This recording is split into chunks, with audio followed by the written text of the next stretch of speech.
আসসালামাইকুম। সবাই কেমন আছেন? আশা করি সবাই ভালো আছেন। Microsoft Word basic to advance মানে ফুল বিগিনার টু প্রফেশনাল কোর্সে সবাইকে স্বাগতম।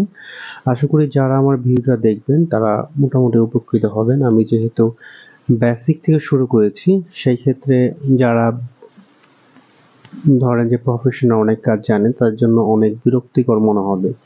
তো তারপরও যারা অনেক কিছু জানে না তাদের জন্য পারফেক্ট মনে করব। সেই ক্ষেত্রে আমি আজকে হচ্ছে ৩য় নাম্বার ক্লাস, ৩ নাম্বার ক্লাস। তো আজকে আমি ফন্ট, এই যে ফন্টটা দেখতেছেন, এই ফন্ট সম্পর্কিত আলোচনা করব।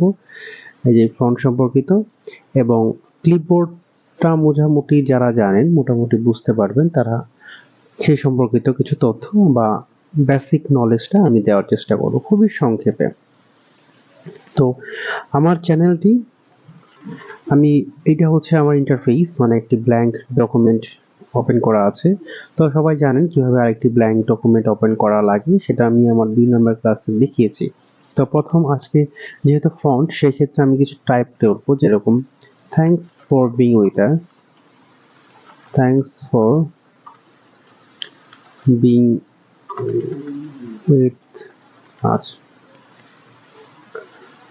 মাই ডায়েরি, আমার চ্যানেলের নাম, ঠিক আছে, মাই ডায়েরি। তো এটাকে প্রথমে হচ্ছে এই যে টাইপটা করলেন, এটা কিভাবে আপনি সেভ করবেন। হ্যাঁ, এখানে উপরে এই যে সেভ বাটন আছে, এখানে ক্লিক করে আপনি সেভ করতে পারেন। আবার যদি চান কন্ট্রোল এস একসাথে চেপে আপনি সেভ করতে পারেন। এটাকে সেভ অ্যাজও করতে পারেন। সেটা হচ্ছে এখানে যে সেভ অ্যাজ দিলে আপনি ওয়ার্ড ডকুমেন্ট, ওয়ার্ড টেমপ্লেট, যে কোনো একটি ইমেজ আপনি সবসময় ওয়ার্ড ডকুমেন্টে সেভ করবেন। ঠিক আছে, আমি বলেছিলাম যে 2007-এর আগে যেসব 2010-এ যারা ওপেন করবেন তারা ওয়ার্ড ডকুমেন্টে ওপেন করার চেষ্টা করবেন। ঠিক আছে, সবসময় যখনই সেভ অ্যাজ করবেন, সেভ অ্যাজটা হচ্ছে আপনি এই ডকুমেন্টে অন্য কোনো নামে সেভ করতেছেন ইন্ডিভিজুয়ালি। সেটা হতে মাই ডায়েরি হতে পারে, আপনার নাম হতে পারে, সেই সম্পর্কিত। তো আসুন এটাকে আমি জুম ইন করতেছি। এই যে এখানে জুম দেখেন, এই যে এখানে ইন্টারফেসের এখানে জুম ইন এবং জুম আউট আছে। তবে জুম ইন করতেছি, এখানে ক্লিক করলে যখন জুম হচ্ছে, হ্যাঁ, জুম ইন হচ্ছে। এখানে আপনি ইচ্ছা করলেও আপনি জুম করতে পারেন। তো আমি এখানে চেপে আমার প্রয়োজন মতো জুম করে নিলাম।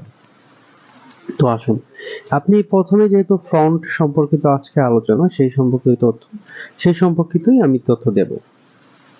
ধরেন এই সম্পূর্ণটা আপনি ড্র্যাগ করে সিলেক্ট করে নিলেন, অথবা আপনি ডবল ক্লিক করলে একটি ইন্ডিভিজুয়ালি ওয়ার্ড সিলেক্ট হবে, আর 3টা ক্লিক করলে একসাথে সেখানে সম্পূর্ণ সেন্টেন্সটা আপনার সিলেক্ট হয়ে যাবে। তো এইটার ধরেন এই যেখানে যখন আসতেছে দেখেন, এটা কিন্তু শর্ট বার বেরো, শর্ট মেনু বার। হ্যাঁ, তো এটা না ইউজ করে আপনি যেহেতু ফ্রন্ট, সেক্ষেত্রে এই সিলেক্ট করার পরে এই যে ক্যালিবার, এইখানে দেখবেন আপনি এখানে যখন ক্লিক করবেন, এই যে অ্যারো বাটনটা এখন ক্লিক করবেন, অনেক ধরনের ফন্ট চলে আসতেছে। ঠিক আছে, আপনি যদি জুম আউট করেন, এই দেখেন অনেক ফন্ট চলে আসতেছে।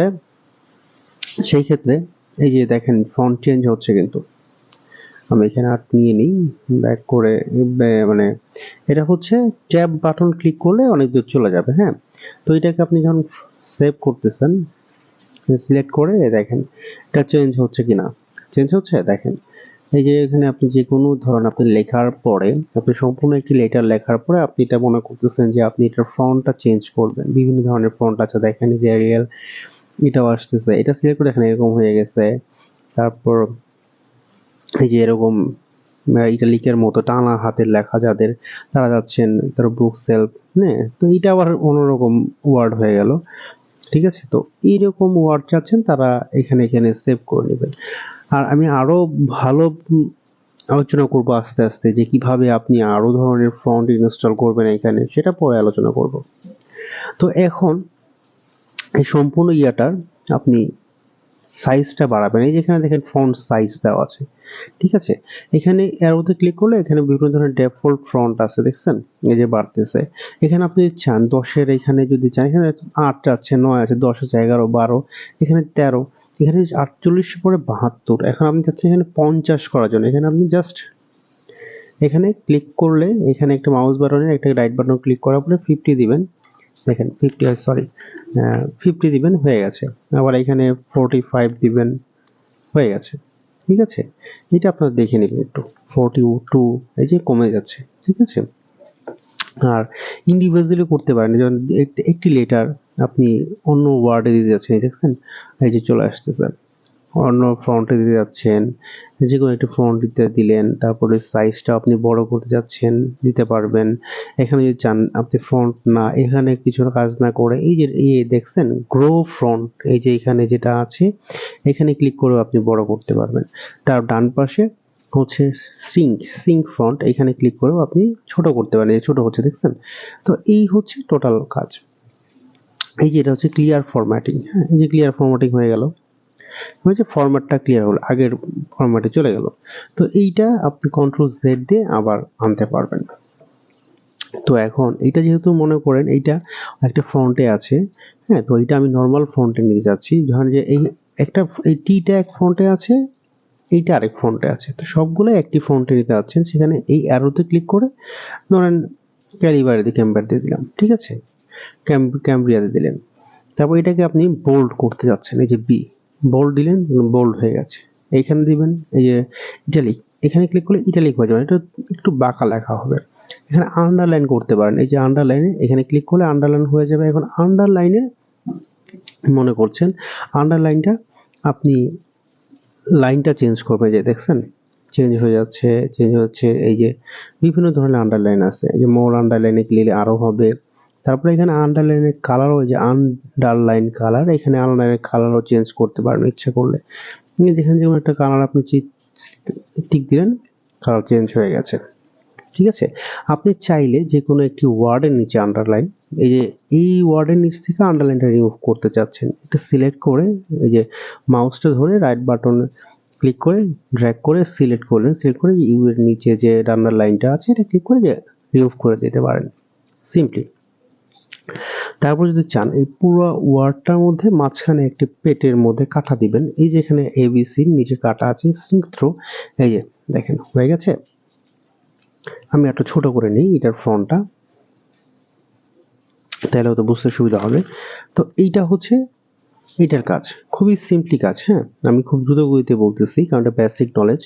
এখানে দেখেন এটা আবার, এখানে আবার ক্লিক করলে চলে যাচ্ছে, এখানে ক্লিক করলে আসতেছে, এখানে ক্লিক করে চলে যাচ্ছে। এখানে ইউতে আবার আমার মনে করেন যে বোল্ডটা রিমুভ করে দেবেন, এই বোল্ডে জাস্ট সিম্পলি ক্লিক করবেন, এই যখন এটা উঠে যাবে তখনই হচ্ছে বোল্ড রিমুভ। আবার ইটালিকটা যখনই আসে, আপনি চাচ্ছেন ইটালিকটা রিমুভ করার জন্য, ইটালিকের এখানে ক্লিক করবেন, দেখবেন চলে গেছে, এই যে আর এখানে কোনো আসতেছে না। তার মানে যখনই আপনি বোল্ড করবেন, যখন মনে করেন এই সেন্টেন্সটা বোল্ড করা বা এই ওয়ার্ডটা বোল্ড করা, তখনই এরকম থাকবে বির মধ্যে। আমি রিমুভ করতেছি। এই যে x2 যেটা আছে, এই যে দেখছেন ছোট হচ্ছে, কি একবার ছোট হচ্ছে আবার জায়গায় জায়গায় চলে যাচ্ছে, এটা বড় শুরু হচ্ছে বড় হচ্ছে। এইটাকে বলা হয়, দেখেন সুপার স্ক্রিপ্ট। ঠিক আছে, এই যে এ দেখছেন, এখানে একটা বিষয় বলে নিই, আশা করি একটু মোটামুটি বোঝা শেষ। তারপরে যদি বুঝতে অসুবিধা হয় আমার ডিসক্রিপশন বক্সে আমার ফেসবুকের প্রোফাইল লিংক দেওয়া আছে, যারা মনে করেন যে কাজ করতে চান বা এটা শিখতে চান আরো ফাস্টলি। আমি এটার কোর্সের পরে, এই কোর্সটা করার পরে যারা বুঝতে পারবেন না তাদের জন্য আলাদাভাবে আমি লাইভ ফ্রি কোচিং করাবো। ঠিক আছে, শুধুমাত্র ওয়ার্ডের জন্য, পরে আস্তে আস্তে টেক্সেলে যাব। তো এইটা দেখেন, এই যে এ ছোট হাতের এ বড় হাতের এ আছে, কেস চেঞ্জ কেস, এখানে বাটনে ক্লিক করে সেন্টেন্স কেস দেখছেন, যদি ভুল থাকে ঠিক হয়ে যাবে। লোয়ার কেসে দেখছেন, আচ্ছা এই দেখেন সব লোয়ার হয়ে গেছে। ঠিক আছে, সেন্টেন্স কেসে দেখেন সবকিছু ঠিক আছে। হ্যাঁ, তারপর হচ্ছে আপার কেস, সব আপার হয়ে গেছে, মানে বড় হাতের অক্ষর হয়ে গেছে। ঠিক আছে, ক্যাপিটালাইজড ওয়ার্ড দেখেন বড়, প্রথমে অক্ষর বড়, সব প্রথমে অক্ষর বড়। ঠিক আছে, তো এইটা হচ্ছে দেখছেন প্রথম অক্ষর ছোট ও সব বড় হাতের। এইখানে আপনি চেঞ্জ করতে পারেন সবকিছু। আর এখানে আপনি ফন্ট কালার, মানে হচ্ছে এই যে এইখানে যেটা আছে, এই যে বটন, মানে টেক্সট হাইলাইট কালার, এখানে ক্লিক করলে আপনি সম্পূর্ণটা হাইলাইট করতে পারেন। ঠিক আছে, আর যদি মনে করেন যে না একটা ওয়ার্ড আপনি হাইলাইট করবেন, একটা মানে একটা ক্যাপিটাল, একটা অক্ষর আপনি ক্যাপিটাল হাইলাইট করবেন, সেক্ষেত্রে এই যে দেখছেন একটা ক্যাপিটাল হাইলাইট হচ্ছে অলরেডি। দেখছেন এই যে হাইলাইট হচ্ছে একটা ক্যাপিটাল। এখন আসেন এটার ফন্টটাও চেঞ্জ করতে চাচ্ছেন, মানে এই যে লেখাটা, এই লেখাটা ফন্ট করতে চাচ্ছেন, সেই ক্ষেত্রে আপনাকে এই এখানে ক্লিক করলে দেখেন এই যে এই চেঞ্জ হয়ে গেছে। এখন এই সম্পূর্ণ জিনিসটার উপর ছোট্ট একটা কথা, সেটা হইতেছে ধরেন আপনি যেখানেই কাজ করেন, আপনি যেকোনো একটা ওয়ার্ড যদি করতে চান, সে ড্র্যাগ করে নেবেন, সিলেক্ট করে নেবেন বা ডবল ক্লিক করে নেবেন। আবার একটা ওয়ার্ড বা এটাকে মানে একটা অক্ষর, সরি আমার ভুল হয়ে মনে আসতেছে না অক্ষরটা নেই, একটা অক্ষর করতে চান, সেই ক্ষেত্রে আপনি এটাকে সিলেক্ট করে সিম্পলি এই যে এখানে যে কালারটা চেঞ্জ করে দেখছেন, কালার চেঞ্জ হয়ে গেছে। তো এই ছিল মোটামুটি একটি ধারণা ফন্ট সম্পর্কিত। আশা করি যারা ভিডিওটা দেখবেন তারা সম্পূর্ণ বুঝতে পারবেন। আর যারা বুঝতে পারবেন না তারা অবশ্যই আমার ফেসবুকের লিংকে যেয়ে আমাকে নক দিবেন, আমি যথেষ্ট পরিমাণ হেল্প করার চেষ্টা করব। তো আর সাথে থাকবেন সবসময়। আশা করব যে আহ, আরো নতুন সেকেন্ড ক্লাস খুব দ্রুত গতিতে দেব আমার নতুন চ্যানেল। তো সাথে থাকার জন্য আশাবাদী। ধন্যবাদ। আসসালামু আলাইকুম।